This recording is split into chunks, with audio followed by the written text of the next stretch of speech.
American president Donald ട്രംപും Indian പ്രധാനമന്ത്രി നരേന്ദ്രമോദിയും തമ്മിലുള്ള നിർണായക ചർച്ചയ്ക്ക് പിന്നാലെ ഇരു രാജ്യങ്ങളും തമ്മിൽ പുതിയ വ്യാപാര കരാറിൽ ഒപ്പുവച്ചു. ഇന്ത്യയിൽ നിന്നുള്ള ഉൽപ്പന്നങ്ങൾക്ക് അമേരിക്ക ചുമത്തിയിരുന്ന ഇറക്കുമതി തീരുവ 18% കുറച്ചതാണ് കരാറിലെ ഏറ്റവും പ്രധാനപ്പെട്ട മാറ്റം. ഇന്ത്യൻ ഉൽപ്പന്നങ്ങൾക്ക് അമേരിക്ക ഏർപ്പെടുത്തിയിരുന്ന 25% നികുതി 18% കുറച്ചു.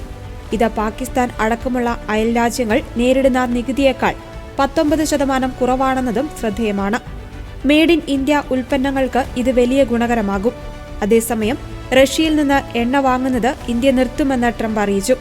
പകരം അമേരിക്കയിൽ നിന്നും വെനസ്വേലയിൽ നിന്നും കൂടുതൽ ഊർജ്ജ ഇറക്കുമതി നടത്തുവാൻ ഇന്ത്യ ധാരണയായി. റഷ്യ യുക്രൈൻ യുദ്ധം അവസാനിപ്പിക്കുവാനുള്ള നീക്കങ്ങളുടെ ഭാഗമായാണ് ഈ തീരുമാനം. അടുത്ത കുറച്ച് വർഷങ്ങൾക്കുള്ളിൽ അമേരിക്കയിൽ നിന്ന് $500 ബില്യൺ മൂല്യമുള്ള ഊർജ്ജം, സാങ്കേതികവിദ്യ, കാർഷിക ഉൽപ്പന്നങ്ങൾ എന്നിവ വാങ്ങുമെന്ന് ഇന്ത്യ ഉറപ്പു നൽകിയതായും ട്രംപ് അവകാശപ്പെട്ടു. അമേരിക്കൻ ഉൽപ്പന്നങ്ങൾ ഇന്ത്യയിലേക്ക് ഇറക്കുമതി ചെയ്യുമ്പോൾ ഏർപ്പെടുത്തിയിരുന്ന തടസ്സങ്ങളും നികുതികളും കുറയ്ക്കുവാൻ ഇന്ത്യ സമ്മതിച്ചിട്ടുണ്ട്.